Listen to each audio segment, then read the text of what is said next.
G'day guys and welcome back to Aussie Gamer. So I just want to basically talk you guys through some of the reasons why I am definitely keen to be an Xbox One X owner on day one. So the Xbox One X is probably something that many gamers are looking at and thinking, should I jump in? Should I wait?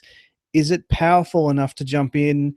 You know, what does it offer me over the original Xbox or the Xbox One S?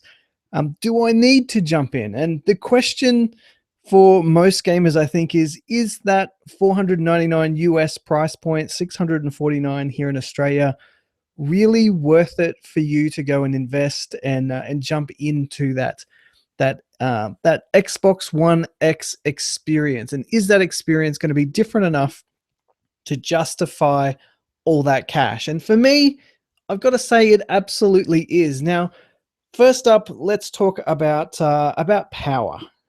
There's no question that the Xbox One X is the most powerful gaming console available on the market come November 7. So if you are a multi-plat gamer, the best games, the best multi-plat games are going to be experienced on the Xbox One X. Now, as a gamer, I would probably consider myself borderline hardcore gamer. I wouldn't really consider myself to be a true hardcore gamer in every sense of the word. Like, I love games. Let's put that out there. I love playing games, and I love playing a huge variety of games. You know, everything from Fallout 4, the big game, to Fallout Shelter, the mobile game that is also available on Xbox One. Now, those type of experiences are vastly different, but I love them just the same. You know, games like Rocket League are very, very different from a game like Forza Horizon, but they're really cool games. Now, I love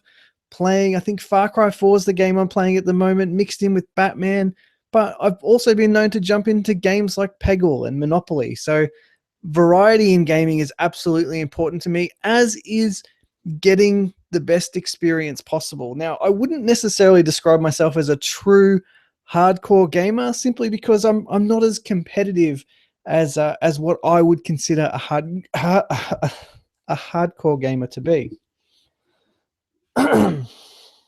Sorry about that. Just nearly choked up on my own words there. But all I have to say is, look, for 649 Aussie, I think it's absolutely worthwhile. Now, it's only, I think, about 120 bucks more expensive than the PlayStation Pro here in Australia.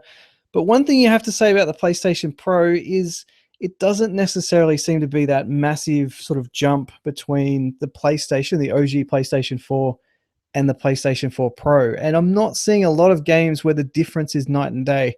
I think that's going to be very different with the Xbox One S versus the Xbox One X. I think there's going to be a significant difference in both of those two. So I would love to know your thoughts and put those in the comment section down below. But from what I'm seeing of the Xbox One X, visually, it's not just about up-resing things. It's also about adding more visual fidelity, more graphics to the game. And to me, that's really damn important. Now, the other thing is they haven't just gone and made this thing huge. It's a more powerful console that actually looks better. Now, they've really improved the way the console looks this generation, from the OG Xbox One to the Xbox One S to now the Xbox One X. They all look like different, improving versions of the Xbox, and I think that's also a really good thing.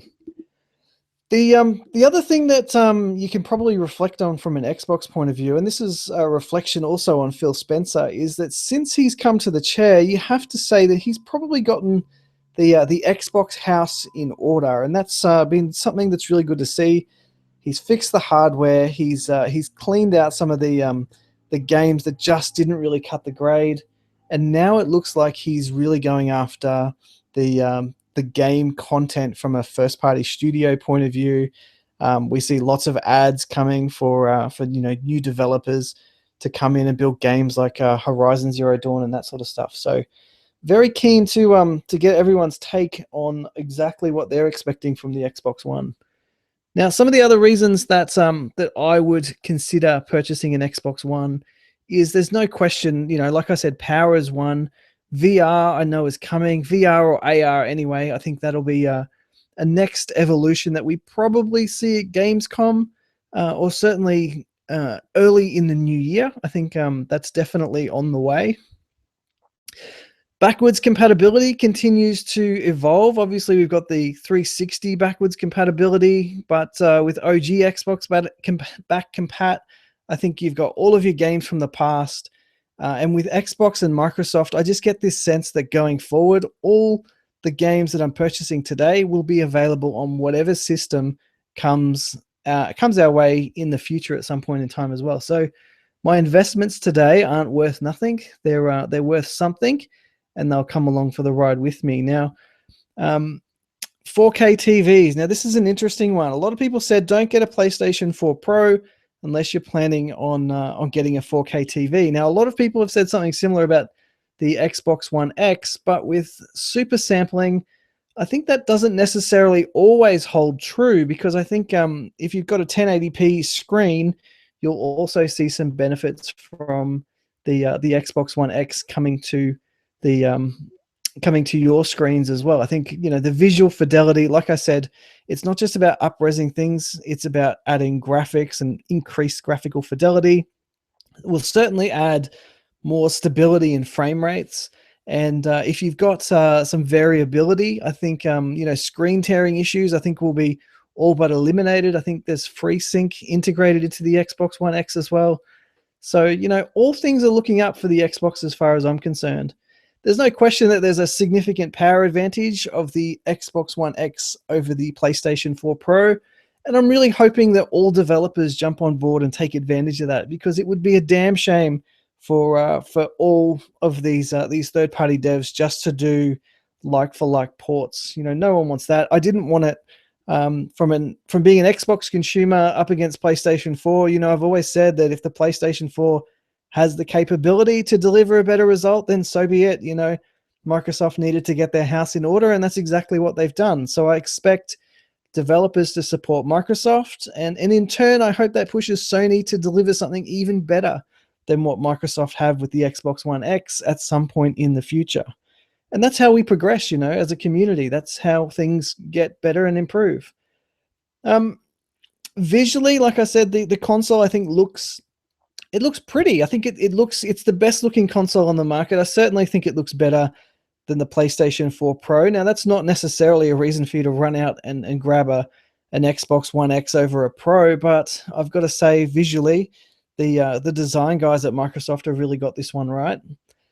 Interestingly, the Xbox One S and the Xbox One X are still the only gaming consoles out today with 4K Blu-ray discs. And I just look at this as just such an oversight by Sony, because it is important for not just gamers, but people who love media and love content. And if you look at the people who are going to buy this, they're going to be 30 plus something years of age. They're not teenagers, they're not kids.